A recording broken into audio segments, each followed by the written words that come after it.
Welcome to the Quiet Warrior Show, where we help top leaders find their pathway to incredible success and a lifetime of happiness. Here is your host, Tom Dutta, the Quiet Warrior.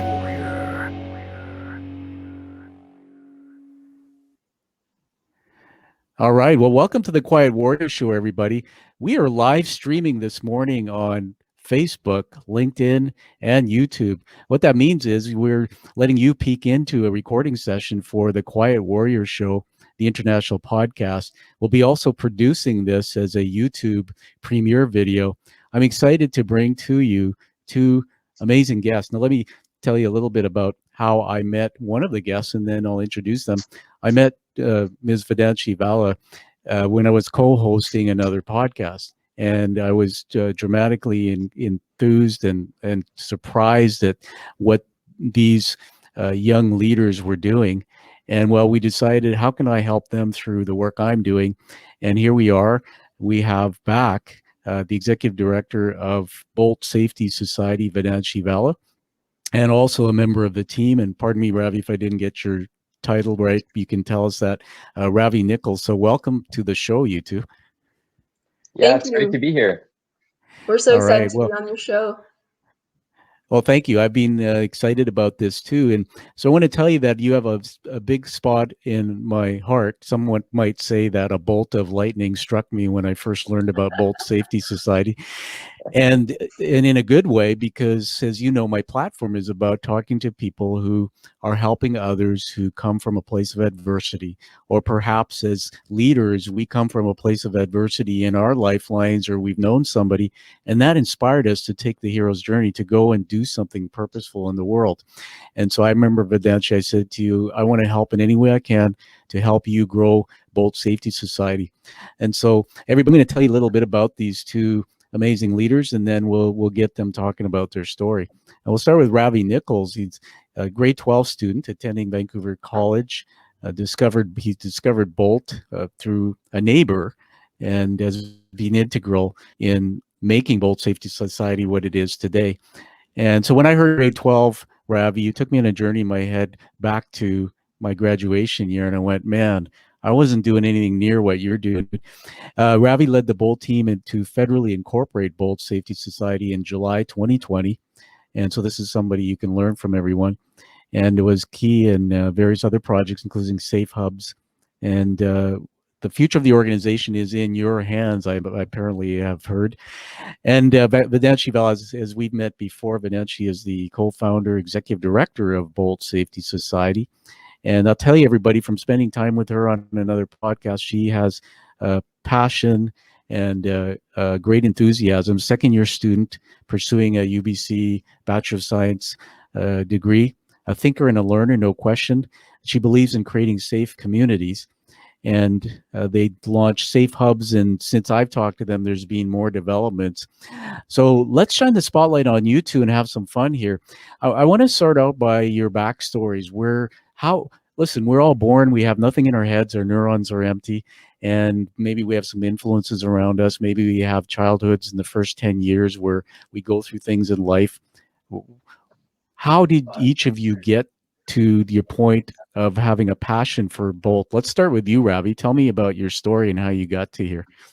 Yeah, I joined Bolt, I think, at the beginning of grade 10, maybe even the end of grade 9. And it was because one of my neighbors who actually met Vedanshi at like the very early stages of Bolt was really active in the organization at that time. And I was really interested in what they were doing. And I've lived a pretty comfortable life my whole life. And seeing that these youth were kind of going out there and taking advantage of their power and trying to solve this issue that I was very not aware of, which was kind of domestic violence and safety and rape, and kind of trying to solve it from a youth's perspective was really empowering for me. And especially being a man or a guy who guys aren't usually the center of attention when you're thinking about domestic violence and rape. And I thought it was kind of my duty to learn more so I can not stop being ignorant towards an issue like that. So yeah, and that's why I was super interested in becoming a part of the team. And here I am almost 3 years later, staying with it and taking on even more active leadership roles. So yeah. Well, I'm really inspired by you. I want to just riff on that for a minute, and then we'll get you, Vedanshi, to chime in here. You know, they say that we at some point in our lives we have this call to adventure where we go on a journey to do something meaningful. But I got to tell you that I believe from the work I do that leaders are born leaders, and to do what you're doing, to have this calling to address this issue is quite frankly inspiring to me. I want to read something off your website just to get the audience deep into this. Everybody, boltsafety.org. It's a ticker across the screen. You should check it out. Safety is like sleep. When you lack it is when you realize the need for it. Stopped counting the number of times I have looked over my shoulder because I felt unsafe. I mean, man, I just go back. I mean, there's been years in the past. I've got a few years on you too, but in the past, I went to UBC for my own education. I remember there were stories of students going into the trails there and sexual assaults and things like that. And I got to tell you, as a male, I never really looked over my shoulder too much until I started realizing that this risk is out there. For predominantly, and correct me if I'm wrong, women, but there's also, I believe, a lot of men who live with a stigma who don't talk about violence and abuse. So, Ravi, let's get into your backstory. You know, here you are, but take us from where it began and what shaped you to do this. Yeah, well, again, I totally agree with what you said about kind of leaders being born. Ever since I was little, I've always kind of been the guy to kind of lead the team. I've always just been someone who's kind of ready to just go for it. And I think that life of being, my parents are super supportive, and they were always super supportive of my leadership qualities. And I think that kind of just carried me through elementary school and into high school, that supportiveness. And I had a lot of really good elementary school friends. And I'd say Sophia, another one of our ambassadors and our former core team member, she was the one who introduced me to Bolt. She kind of opened my eyes to the issue, and she was telling me about Bolt safety. And I remember kind of having an aha moment there. And I was like, wow, obviously I knew about issues such as rape, and I knew about issues like climate change, but I didn't really, I was like, oh, someone else will figure that out, right? That's just their job. But then I was like, okay, well, I'm a leader. I know that. I know there are youth who are doing something about it. So what's stopping me from trying to help them out and being my own force? And I think that was kind of, I wouldn't say I have a very interesting backstory that kind of, I don't have any personal reasons for it, but that shouldn't be, having a personal reason shouldn't be the reason to do stuff like this. You should do it because you want to make the world a better place, and you want to make sure that no one else has to suffer from these issues. So I would say that's kind of my backstory to joining Bolt. That's awesome, and that's a teaching moment. And we'll turn it to you, Vedanshi. Now, Ravi, I just want to tell you that the drive that comes for people to find their passion, from what I've discovered over a decade of meeting other leaders, is what you said. It's not always a bad backstory, but it is something that people call it a chip on their shoulder that goes back maybe in the first 10 years of life, where what you're telling us is, you know, you care about people and you want to make a difference, and you see what's going on around you, and unlike other people, you have said, hey, wait a minute, that's not fair, that's not just, that maybe I can do something about that. So, man, you're a great example to all of the youth out there. Hey, Vedanshi, you've been very patiently waiting, and this is different for me because last time it was just you and I, but I wanted to turn it to you now and tell us, you know, what's your why, you know, you were born, and I think you came here from another country. And how did you end up with this as your cause? What drives you? Yeah, absolutely. Thank you so much, Tom. Actually, going back to something that you mentioned earlier about learning of campus stalking incidents and learning that people were getting hurt where they're supposed to be going to school or being safe, those kinds of things still happen. Recently, the UBC published an article, detailing the incident of a student and their experience with being stalked on campus, feeling like they were being followed late at night because campus is so empty right now because of the COVID pandemic.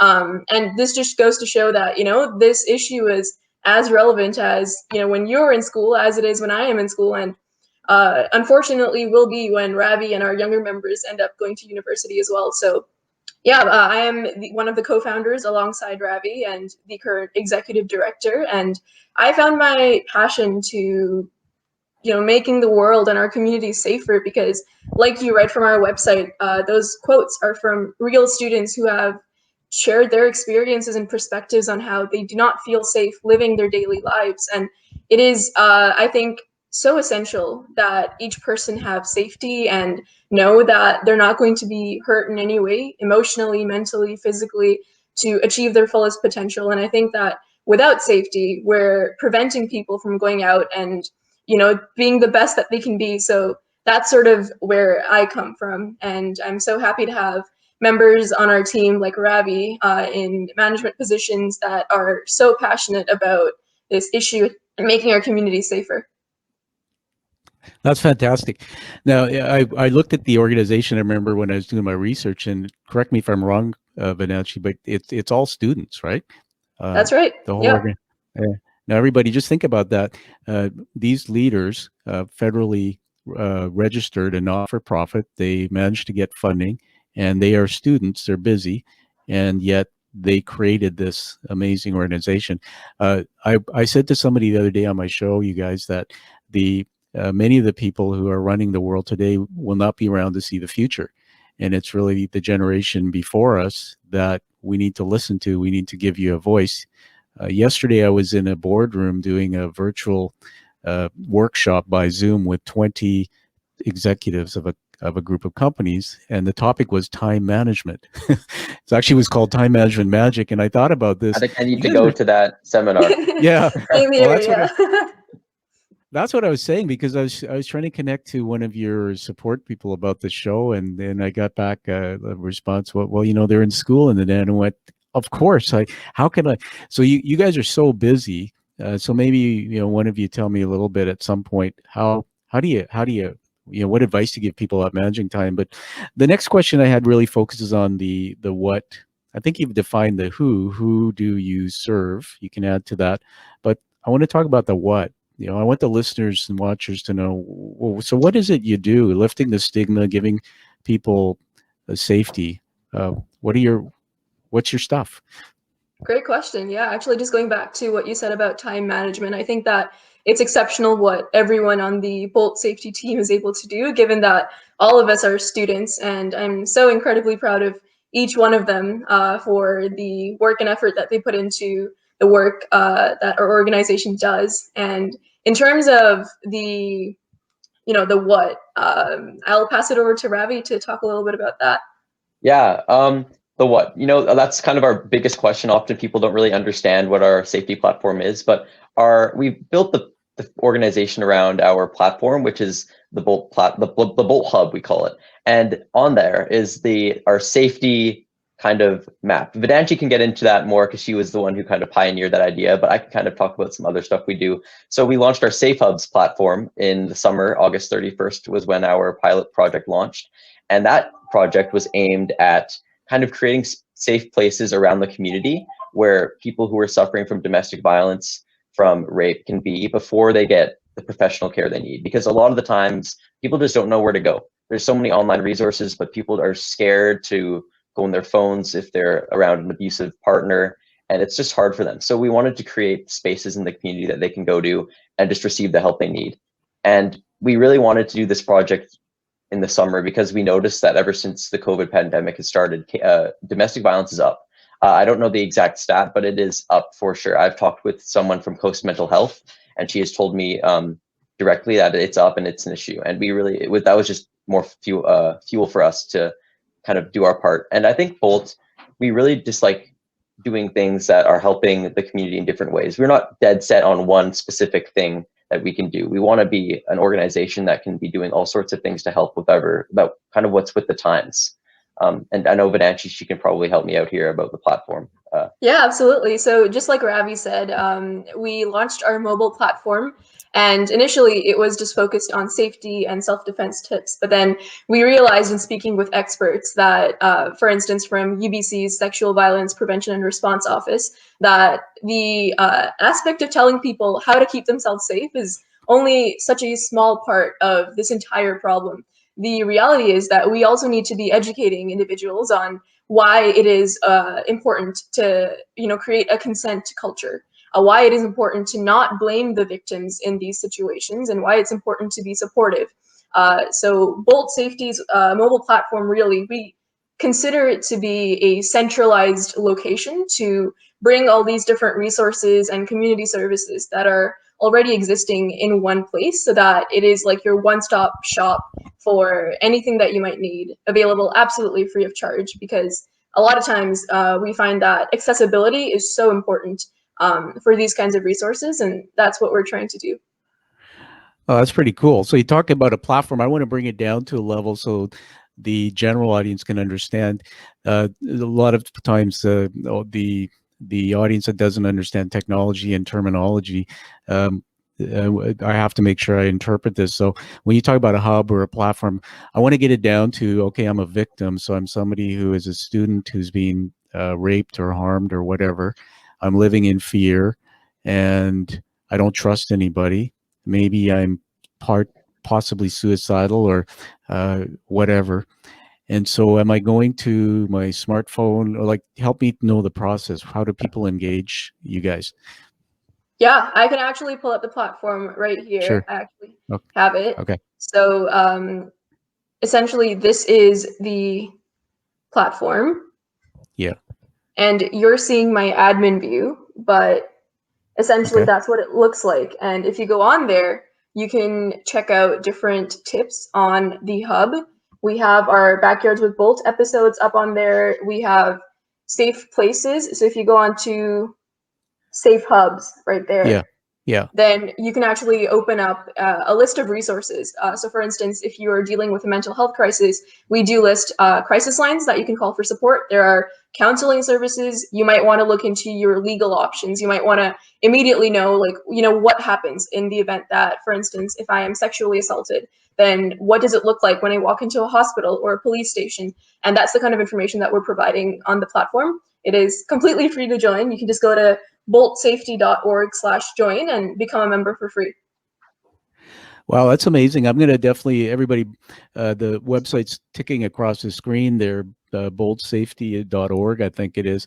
But I also suggest, now that you've told me that even if somebody hasn't experienced this type of situation, that people go there to learn, because correct me if I'm wrong, but you two must know people who are experiencing or have gone through this. I know people who have. I got to be also open with you that on my show, and if you look at the archives, and I'm not advertising my show, you're on it. I can count easily, probably almost 20 episodes I've done where people have come on my show and openly told their story about being raped, date raped, violence, their attempts at suicide. These are people who come out, and what I discovered is, by accident on my show, is I really opened up, I guess you can call it a safe hub, but it was a place where I wanted a platform where people could come and share their stories, check their ego at the door, not be afraid, and know that they were just like others and maybe like me. And so this is really cool, everybody. If you know somebody who's in the shadows, get them onto this platform. Let them explore it to get the information.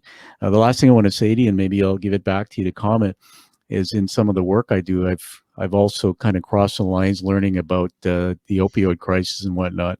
And did a TED talk, and I met a fellow who lived on the downtown east side in an 8 square block radius for 20 years. And he got out of that, but he overdosed 5 times, should have died 5 times.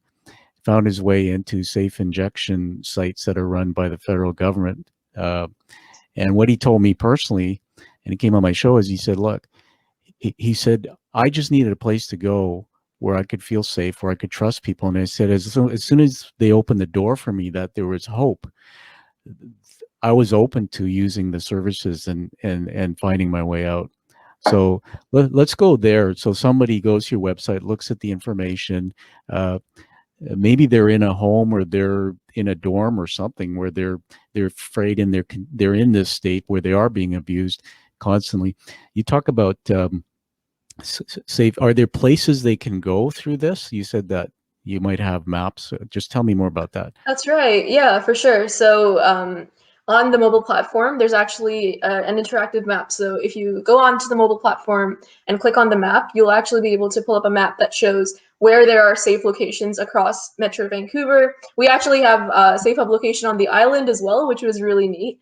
and we're looking to expand those. But essentially, if you are in a situation where you need to get away from home, actually, just connecting to that, when I was speaking with an expert from Chimo Community Services, she actually told me that a lot of her clients are, they're constantly being subjected to domestic abuse, and because of the COVID pandemic and everyone having to stay at home a lot more, it's becoming a lot more difficult for her clients to go out to seek the counseling support that they need to cope with whatever they're going through. So having these safe locations actually allows the survivors to escape their abuser for maybe just an hour for a day, but that is something that they absolutely need for their mental health, their physical health, and emotional well-being.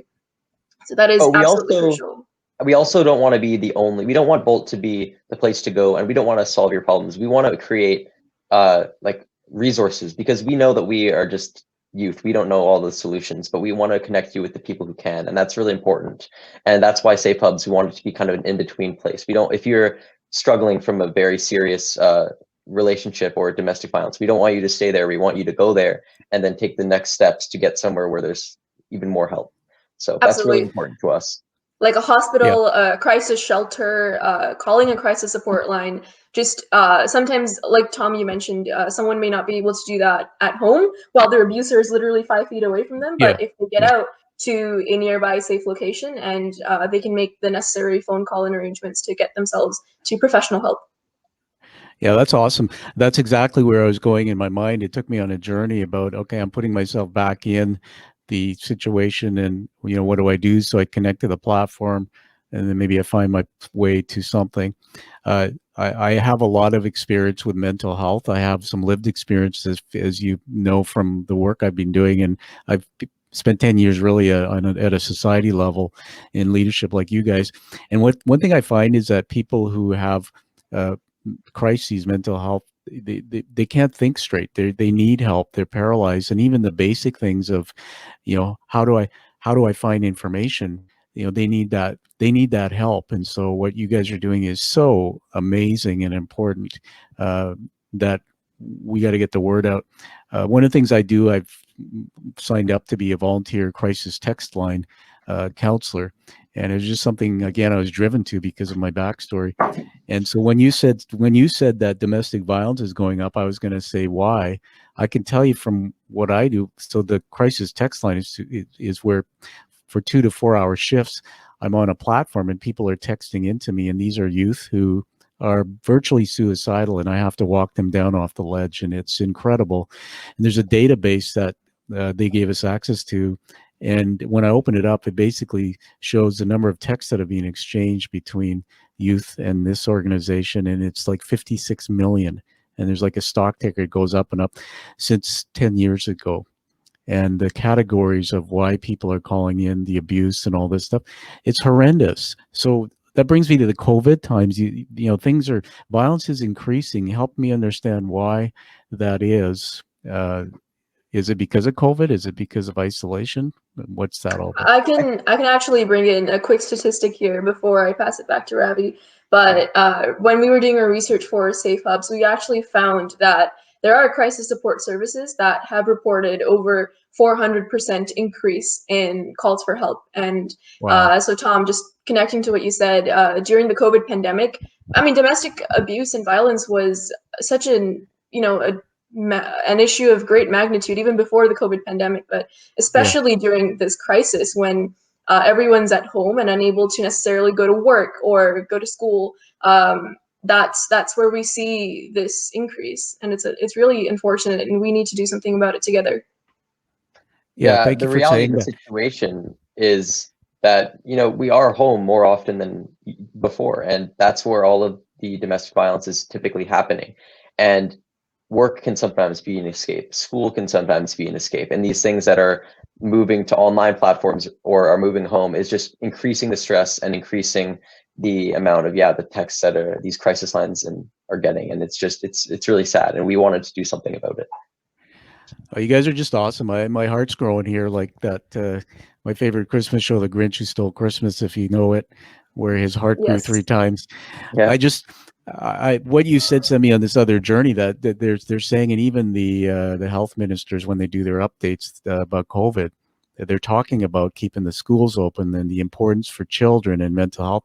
And somebody said that, and you nailed it, that, please, to all those dysfunctional parents who go out into work every day, now they're working at home and they're home with their wives, and if they're hurting each other and there's toxicity and violence in the home, the children are going to absorb all that. And I really believe that that's the root of a lot of challenges. It starts with good parenting, and it starts in the home. That's my experience anyway. So you guys are amazing. We talk about what, the who, and let's talk about now the how. Bring it. How can people watching this, hearing this, help you in what you're doing? I actually can go off that. So we are always looking for people to join our platform. If you, again, go to the website, join the platform. We always want to see people on there. You guys can give suggestions. And if you want, you can even reach out to us. And if you have an idea for an article, we have a hub writer and they'd be happy to get in contact with you. We actually have a fundraiser happening next weekend that I organized. It's we're watching a documentary over Zoom or over Netflix party together. And we're going to talk about, it's called Roll Red Roll, and it's about like an abusive violence rape case in an Ohio high school. And I thought it was a very interesting documentary to choose. And we'll probably have a discussion afterwards, kind of talking about domestic violence and rape in schools and how is anything different in Canada and if there's anything we can do. And so we're raising money for that. It's by donation. So that's one way you can help us. Vedanshi, you can maybe tell some other ways.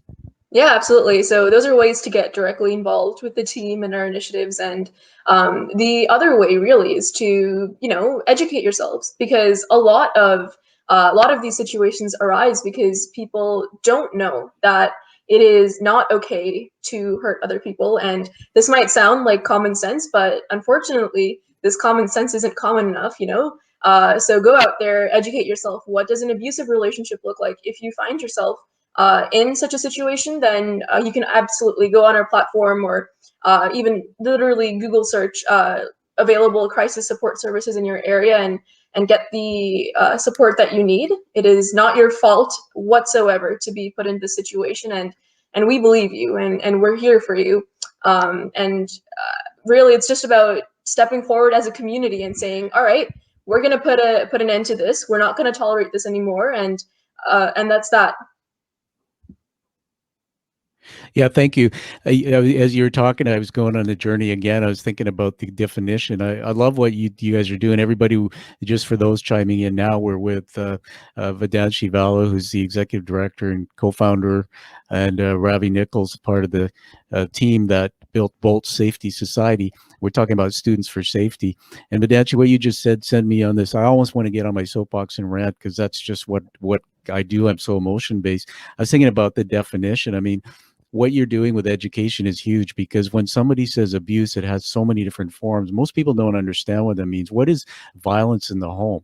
And what is abuse? Well, words hurt. In fact, words are probably the most powerful thing on the planet. And I do a lot of work about helping top leaders who are from traumatic childhoods and things unravel what was implanted in their brains, their neural nets, which could be one or two words that somebody said to hurt them. Rape and physical violence. There's bullying on social media that can actually put people in a place of suicidal thoughts. It's unbelievable, but I think the education part of what you're doing is fantastic. I want to say thank you to you, because we need to educate our children. We need to educate our peers. And I think business hold a major place. I called them out about lifting the stigma of mental health in my TED Talk. Well, I think every leader has a voice and they can help lift this stigma. And why is it that we're not able to solve it? And so I'm going to point at men for a minute here. It's rather hard, because I'm a guy and I have a daughter who's 23 in university in New Brunswick. And now, every time I talk to you, I think about, she's in a small town, and is she looking over her shoulder? Well, she's got a boyfriend, so that's probably a good thing. I'm rambling here for a reason, to inspire you to talk to me. But what I'm getting at is, like, there's a lot of misunderstanding too about people who commit these, well, I'll call them alleged crimes against others. And every time you find a broken soul, you find that they're the ones who have their own broken story. They're the ones who, when they were young, were treated with violence or were neglected or raped. And there's a lot of men out there who are lost, who are angry, and taking out their hurt and walking around hurting other people, and unfortunately hurting women. This comes right actually, back to the beginning. Sorry, I do have to bring in a statistic here that I found, and obviously statistics only go so far as to tell us, the reality of the situation, because not all cases may be reported or documented, but UN Women reports that 1 in 3 women experience some kind of sexual violence or abuse in their lifetimes, and a lot of times that is from someone that they already know and place a lot of trust in. And for men, that's 1 in 6, and that statistic is different for other minority groups. So women of color, trans women, members of the LGBTQIA+ community, and it's horrendous that we do not have enough respect for each other to love each other equally and to take care of each other equally. So I would say really not just men, although women might be disproportionately the targets of these crimes, but it is our common responsibility to ensure that the entirety of our community is safe. And if I could say something quickly, Yeah, I go to an absolutely. all-boys school, and a lot of us are shielded from the issues that we see in high schools of rape and domestic violence. Like, we aren't going to a lot of parties and stuff like that because we're all boys. We don't know a lot of girls. So I think we need to, especially, it's up to us to become informed, to be allied and stand with women. And I think if I was someone who wasn't aware of the issues back in grade 10, I'm assuming a lot of the other guys in my school aren't aware of it now. And I really want to make sure that men, starting at a young age, are informed and understand that they are probably being ignorant towards this issue, not by on their own, not on purpose, but because of how society kind of pushes to the side rape issues. And it's, no one wants to hear about rape issues and domestic violence. But the reality is we have to understand, and it's up to men to, yes, again, disproportionately, it is women being raped and suffering these horrendous incidents. But it's up to men as well to understand the issues. Yeah, absolutely. And thank you, Vedanshi, for the statistics. I mean, this is more of what I was saying about education and getting people to understand. It's a global problem. It exists in every culture. It exists in every home in different ways. I'm going back to the men thing just to finish off where I was going with that. That my story I share openly on the platforms for a reason. But my abuser was my father. Now he passed away, and I made peace with him. But when I learned his backstory, that his father was a raging violent man and alcoholism was part of that, the disease, my dad brought those rules into parenting me. He didn't know any different. And so it's going back to, I always look at to me, it's an even deeper thing. Like, if my dad had somebody mentor and coach him and teach him how to be a parent, how to deal with his own mental health issues, because I think behind his alcoholism was a lot of stress and anger towards his dad. It goes right back to that. I parent my kids. I have a daughter, as I said, but my dad was a was a villain, although I love my dad. Yet I didn't bring those rules into parenting my own daughter. So how come?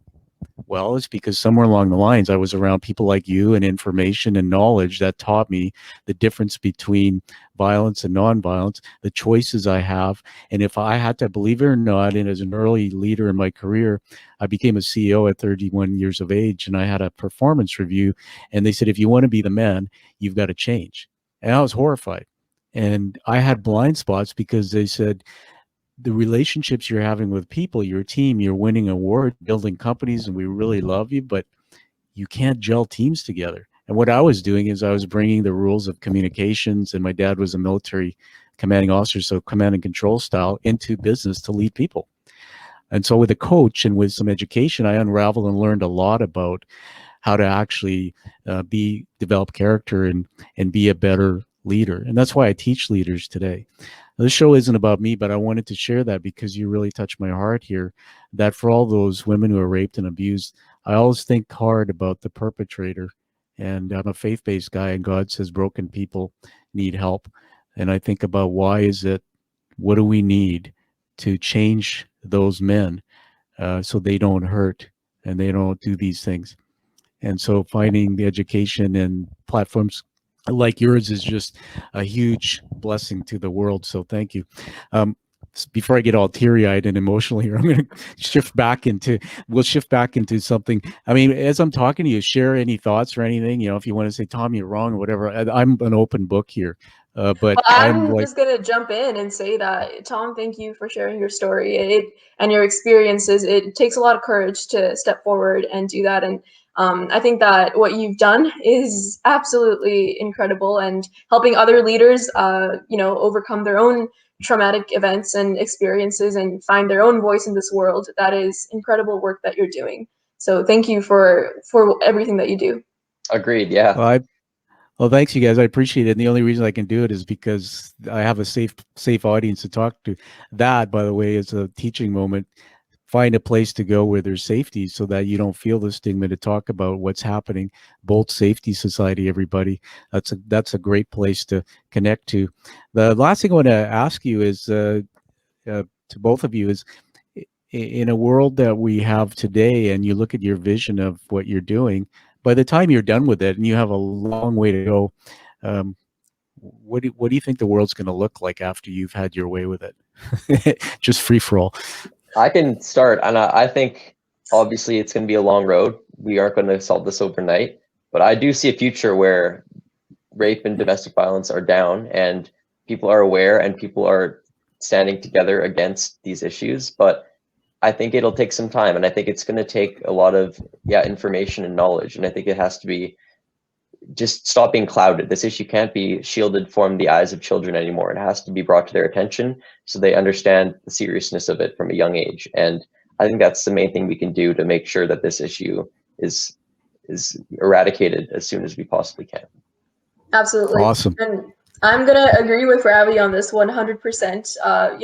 The irony is that Bolt Safety Society should not have to exist. We should not be seeing domestic abuse. We should not be seeing violence in our society, in our communities. But the reality is that we need to continue this work until there is such a time that every single woman is safe. Every single person out there is knows that they can go about life without looking over their shoulder. Just tying back to what was discussed earlier. So that's really where we see this going. And before I end my response, I do have to say, if you are watching this and you yourself are going through domestic abuse, if you are someone that is a victim or survivor of trauma, then there is help out there. You are not alone, and we stand with you. Thank you so much for that invitation, everybody. Teaching moment, come back and listen to this. Go to boltsafety.org, connect, whether you need help or not, learn, and follow these amazing leaders as they're changing the world. I want to say that it's coming into the time of the year where there should be joy and happiness. I think about one thing with the work we're all doing, that there is a risk in the work we all do, that over time, they call it secondary trauma, where when you're working in an area where you're experiencing and hearing so much about these difficult topics, we're filling our emotional brains with so much difficult stuff. And so in mental health, they talk about what are the happy distractions? How do you have self-compassion to look after yourselves? Tell me about one of your happy distractions for the holiday time. Let's end on a joyous note. What drives you? What's your passion? When are you dancing and smiling and at your best? What do you do to have fun? I can go. Actually, I'm in Whistler right now, and I'll probably be going skiing right after this. It's opening day in Whistler, and I'm a huge skiing fan. Me and my dad. I'm lucky. My dad has taught me and my little brother since we were 3. And for me, that's a lot of my friends also ski. So in the winter, that's what I'm doing almost every weekend. Obviously, since I'm in grade 12, I'm going to have to probably take a step back. I'm working now, but that's my happy place, being out in nature, just rushing down the slopes and kind of being with my friends and family. It's just a beautiful thing for me. And it kind of intertwines my love of nature, my love of being social, and my love of just skiing all together. And it's really a really fun thing for me to do when it comes to season. So yeah. All right, that's awesome. I love it. I have to say, I have attempted skiing a few times in my life, and each time ended with, actually one time I almost dove off of a cliff, and but that's a story for another time. But that was really fun. And in terms of what I do to stay happy, I've recently gotten into making polymer clay jewelry because I found myself at home more and more, and I needed something to do with my hands just to take my mind off of things. So I've been making jewelry, and that's been really fun. That's pretty cool. Thank you. You notice how the whole tone and energy of an interview shifts when we start talking about joy and passion. It's incredible, and I think that's something I learned going through my own story when I was taught through really psychiatry that you can choose the thoughts and through neuroplasticity teach your brain. And even to all those who's suffering out there, these leaders are amazing. They're there to help you. But I want to tell you, there's hope, and you have a choice. And if you learn and educate yourself to replace the thoughts you have with positive thoughts about your past, you can live an incredible life of joy and happiness. There's hope for everybody, and we're going to, through them and this organization, I'm sure, impact one person at a time and change lives. So you guys, I just love you. I love what everything you're doing, your stories. I want to give up a public commitment that you know me now, so I'm going to help in any way I can, connect people to your platform. There's a lot more I can do for you. I just don't know what it is till you tell me. There is one thing that I've been publicly talking about. The screenplay for my movie has just been finished. I wrote a book, and it was picked up by an American film company. We're creating not a docudrama, but really a memoir of my experiences, and weaved in that are topics of abuse, violence, mental health, how to shift to the other side and find joy. And I'm a producer in the film, and maybe, just maybe, I might think about, we might do some cameos of people I've met who I think authentically like me and have the same purpose. We might want to do a little cameo talking to you guys about somebody I met along my journey. So just keep that in the back of your mind. If we can get that movie out internationally one day, which we're working on, you might just have a little bit more of a lightning That would bolt. be really So, cool. all right. Absolutely. Well, I'm going to turn it to both of you for the last word from you on where we can get a hold of your platform information for anyone who wants to do that. Yeah, I can start. We're on pretty much all social media, on Instagram, Bolt Safety, LinkedIn, Facebook, Bolt Safety. You can find all of the links to our social media on our website, boltsafety.org. That's kind of the main place to go. That's where you can get on the hub. And if I could just advertise our fundraiser one more time, next weekend we have our fundraiser. You can find the link to it on our social media on Instagram, and I believe it's also on Facebook. So if you want to donate and kind of watch this movie together, and we can talk about rape and the reality of the situations in schools, it'll be a very interesting and I think very enlightening conversation. So yeah, that's where you can find us, and that's how you can interact with us. Awesome. Yeah. Vedanshi, anything? Ravi pretty much got it all. Well, if you ever want to join our team, or like Ravi mentioned earlier in our conversation today, if you have something to contribute or have a personal experience or perspective to share, please do not hesitate to get into touch with our team. You can do that directly on our website and reach out to us. That's awesome. I think I'm going to do that personally to offer myself in any way. I want to honor you with 4 leadership words. I do this on my show, and as people know, I don't script them. My show's not scripted. I write them as you talk. And because there's 2 of you, I was like getting confused in my little brain here about, okay, which one's which? So I'm going to put it all together because you're both one total leadership package. The first one is heroes. You guys are heroes. A hero is somebody who takes a journey, comes back as a guide or a shaman to help and change the world. Way to go. Leaders, no question about it. Gosh, everybody, look at the age group of this leadership team and what they've done and what the future holds. So proud of you guys. Passion, it comes out of you, and when the smiles come on your face, it lights up the interview even more. And then hope. Your hope for anybody hearing this that's living in the shadows, or maybe come out of the shadows but going like, now what? And how can I learn to have a better life? I want to induct you guys into the Quiet Warrior Tribe now with an award. I don't think I may have told you this. Behind me on my screensaver, you'll see this image. There's a guy there, looks a lot like somebody I know. And you're each going to be getting in a cherry box sometime next year, this award. They are handcrafted and painted in the United States. Sorry, Canada. They come in a cherry box. And these are what they call challenge coins. And I came up with the idea through something I had found. Challenge coins were started in World War I, where soldiers would carry them in their pockets to create community. and you would, if you showed up without yours, you might buy drinks or buy dinner. And then they've grown around the universe. Really, they're used by first responders, by police departments. My dad was in AA for 23 years. They have their own type of coin. This coin, the front of it has the image of our show with the words purpose, action, and life. And then the back of it is actually the hero's journey narrative illustrated by Joseph Campbell, which is really about the narrative of my show. So welcome to the Quiet Warrior Tribe. In a planet of 8 billion people, less than 50 of these go out a year. And that's, you guys know how particular I am about guests on my show. Check the ego, be authentic. And by receiving it, you commit to never giving up, telling your stories, and doing what you're doing to help others in the world. So welcome aboard. Thank you so much, Tom. Thank you. Yeah. Thank you. It's an incredible honor to be given this. And I think Ravi and I can both agree that we can accept this on behalf of the entirety of the Bolt safety team, as well as all the allies and survivors and everyone that's really stepping forward to make our community safer for everyone. 100%. Yeah. Well, that's awesome. Then, so when I get the opportunity, and these are being shipped at some point again, we'll set up a time to come out, meet, maybe take a quick photo where I can award them to you personally. And please subscribe, everybody, to the Quiet Warrior Show so we can give this episode a high rating to honor Vedanshi and Ravi's work and their entire team. And for you two, if you subscribe, you'll be able to basically hear all the other Quiet Warriors as they come on board. And just know that they're all carrying these coins in about 8 countries now around the world, connected to you two as part of that tribe.